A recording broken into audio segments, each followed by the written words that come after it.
galing-galing mo. Smart dishwashing paste ko. Pritong ulam na masebo, plato o kaldero. Tanggaling for everyday. Ganyan pag smart ang dishwashing paste. May double tanggaling formula. Tanggal ang sebo, tanggal ang bakterya. Pahit para walang pahit, linis fantastic sa metal at plastic. Number one ko to. Tanggaling-galing mo. Smart dishwashing paste. ACS. May nagbago. May arte. May budget. Akala nyo lang yon. So solid. White rose papaya, wow, white rose. White rose papaya, wow, white rose. White rose papaya. May glow up with white rose papaya. White rose papaya. May puti power times 2 kasi may papaya at niacinamide. May shea butter and tea tree oil pa. Kutis sulit ang glow up. Glow up with a white rose papaya.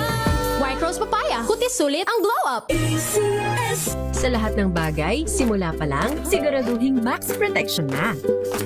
Kasi pag kulang ang proteksyon, baka madaling masira. Sa ngipin, dapat may max protection din. Max Alaga ng Unique Toothpaste. With Max Protect Formula, helps stop cavities before they start, while keeping breath fresh. Try Unique Maximum Fluoride Protection. Para Max Alaga, Max Protektado. ACS. Galalala Falcon. Galalala Falcon. Ang bango ng sampayan. Tara na magsayawan. Calafabcon, amoy nakaka-joyful!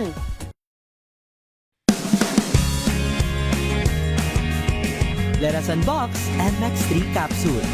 Each box has 60 vegetable capsules that tested and proven to help reduce pain discomfort. 2 capsules daily with healthy diet and exercise. MX3. Tunay, natural, at original. Mahalagang paalala, ang MX3 capsule ay hindi gamot at hindi dapat gamiting panggamot sa anumang uri ng sakit. Galalala Falcon. Galalala Falcon. Ang bango ng sampayan. Tara na magsayawan. Calafabcon, amoy nakaka-joyful!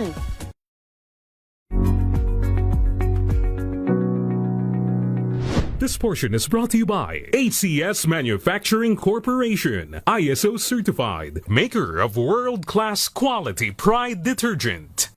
Isa ka ba sa mga nag-iisip o naghahanap ng mga paraan upang epektibong makapag-aral at hindi magkraming sa iyong mga gawain? Ngunit nahirapan ka dahil maraming factors na umahadlang kabilang na ang iyong oras. May isang teknik na inirekomenda dyan ang mga eksperto.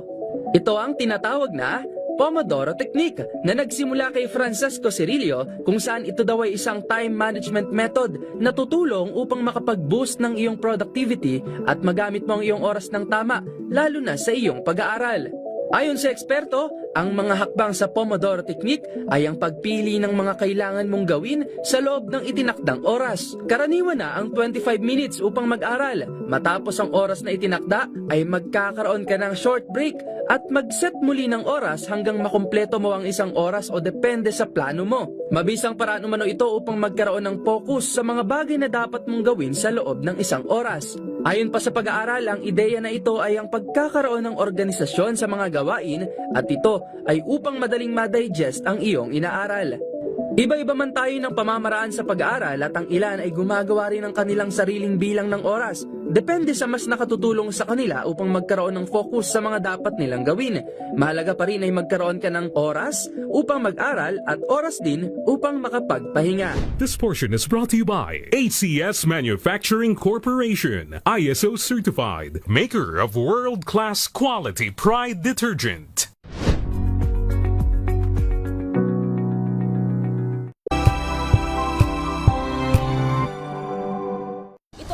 Ng naitalang 17 individual na ang kanilang naaresto. Ng Metro Manila Development Authority o MMDA ang No Contact Apprehension Policy o NCAP sa Metro Manila. Sa ilang mga dokumento ay peke.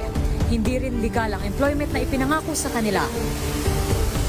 Sa mata ng batas, mananagot ang sangkot at may sala. Dahil sa bawat paglabag, may karampatang parusa. Alamin ang mga pananagutan sa likod ng mga bawal dito sa Hoy Bawal yan tuwing Sabado, alas 11:30 ng umaga. Dito lang sa DZRH TV.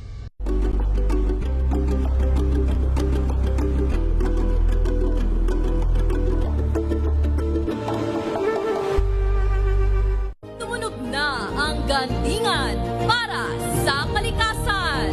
Ang nagkamit ng parangal bilang Best News Anchor ay walang iba kundi si Angelo Palmones ng Magandang Umaga Pilipinas, DZRH Radio 666 kHz.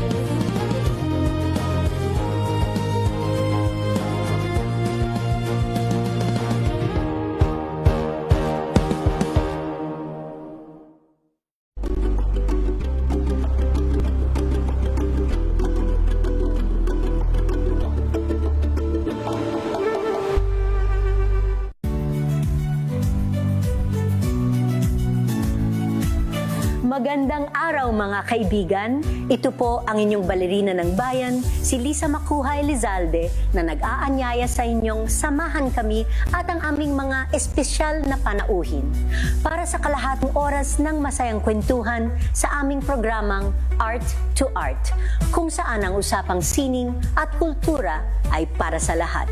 Huwag kaliligtaan, tuwing linggo, alas 3:30 ng hapon, dito lamang sa DZRH Radio, DZRH TV, at via online streaming.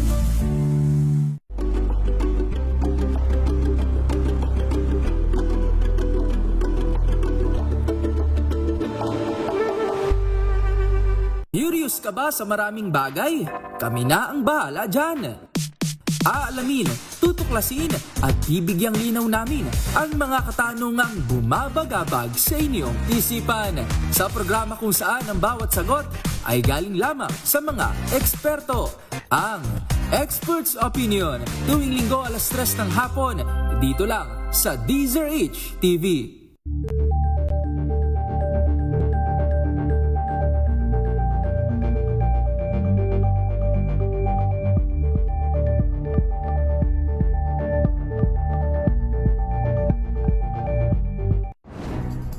Good vibes ang hanap mo? Dito ka na sa sigurado! Mula sa mga istoryang nagbibigay ng inspirasyon hanggang sa mga kwentong may dalang solusyon. Mga balitang pampagaan ang pakiramdam at pampaganda ng araw. Hindi lang ba sa good news, kundi the better news. Mula Lunes hanggang Biyernes, 1:00 ng tanghali sa DZRH TV.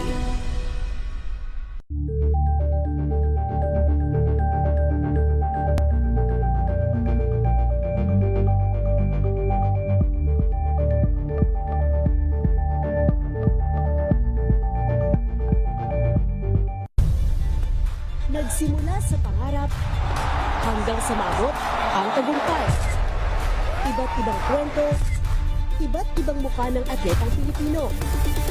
Mas pinatindi, mas pinalakas, at mas pinaaksyon sa Match Point tuwing Sabado, 12:30 ng tanghali sa DZRH TV.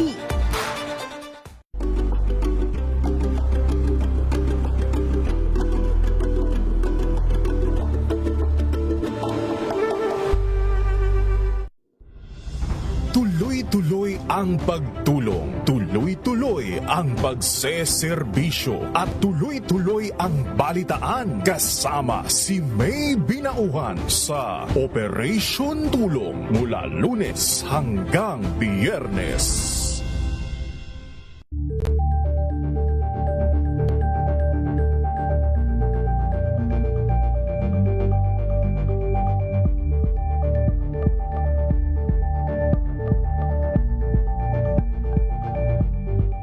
Maagang balitaan, maagang usapan sa mga issue at balita kasama si Kuya Angelo Palmones. RH. 13 minuto na makalipas ang alas 5 ng hapon. Dahil ang pamamahayag kailangan laging patas. Ang pagtalakay ng bawat issue dapat laging parehas. Narito na ang balitaan at talakayang hihimay sa punot dulo ng mga issue. Bawat panig, ilalahad sa publiko. Programang DZRH Balansyado. Narito na ang mga balansyado sa pagbabalita at komentaryo sina Henry Uri at Karen Oyong.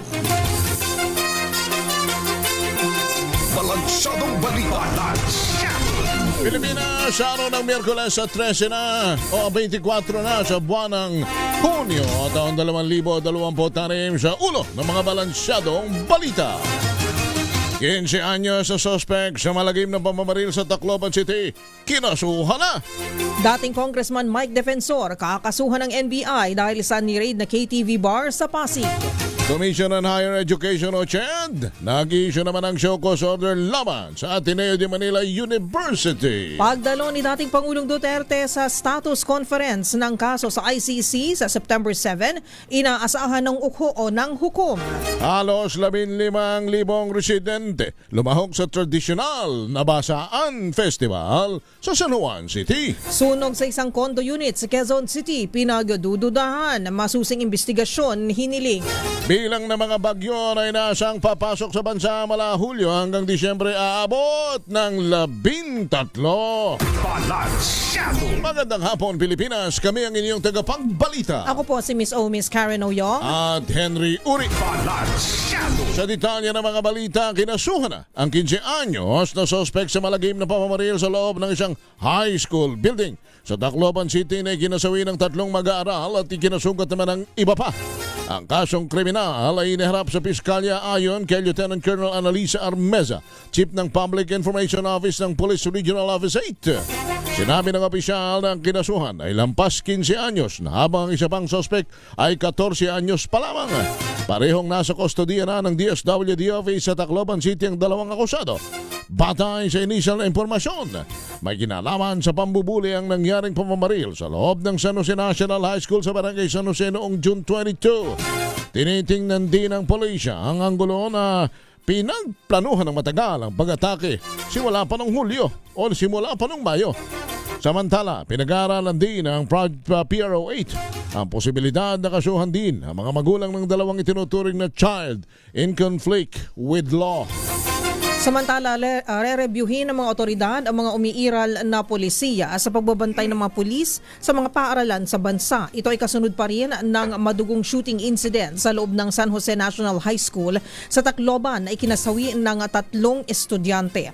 Sa ambush interview sa Campo Crame, sinabi ni Interior Secretary John Vic Remulla na kailangang pag-aralang mabuti ang mga security policy gaya ng pagkapkap o inspeksyon sa mga bag ng mga mag-aaral na hindi ginagawa kahit ng mga guro. Bilang tugon dito, tiniyak naman ni PNP Chief Police General Jose Melencio Nartates Jr.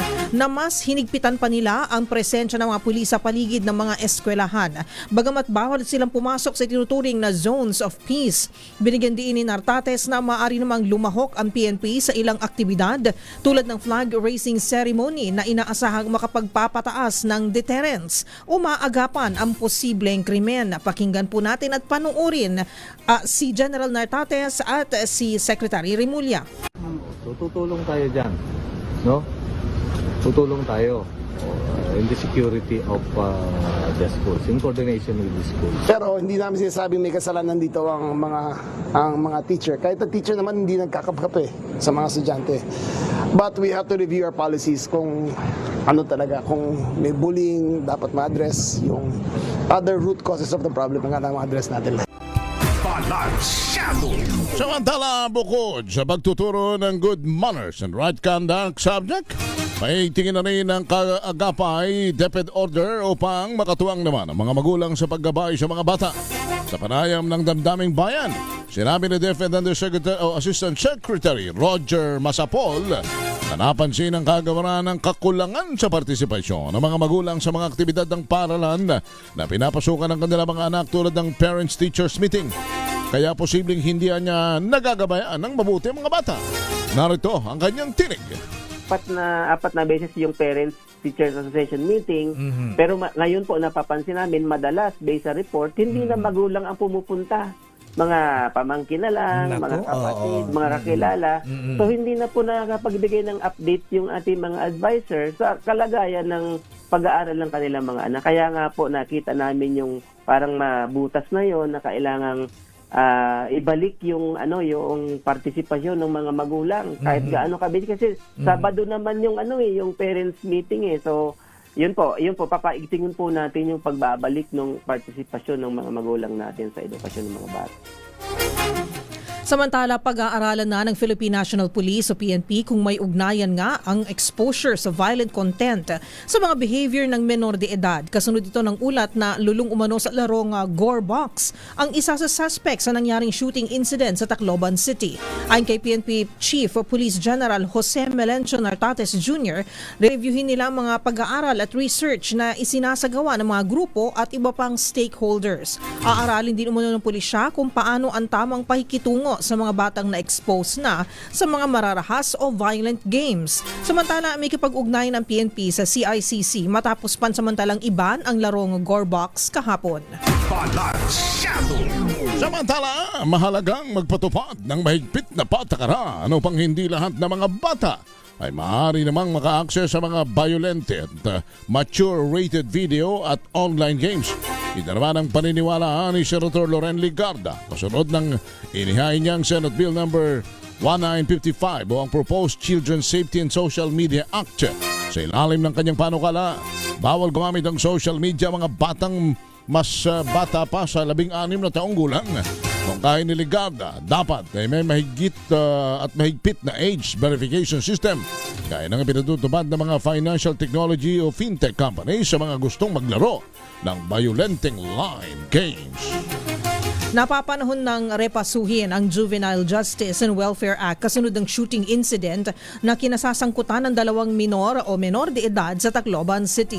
Ito ang paniniwala ni Ako Representative Alfredo Garbin Jr. o Ako Bicol Party List at co-author ng Anti-Bullying Act of 2013. Nakababahala na anya ang sunod-sunod na nagaganap na krimen na kinasasangkutan ng mga kabataan sa loob mismo ng paaralan na dapat ay safe space para sa mga estudyante. Kaya iginiit ni Garbin ang pagrepaso sa Juvenile Justice and Welfare Act na ginagamit na sangkalan ng ilang kabataan na mayroon talagang intensyong gumawa ng krimen. 20 minuto na makalipas ang alas 5 ng hapon sa iba pang mga balita.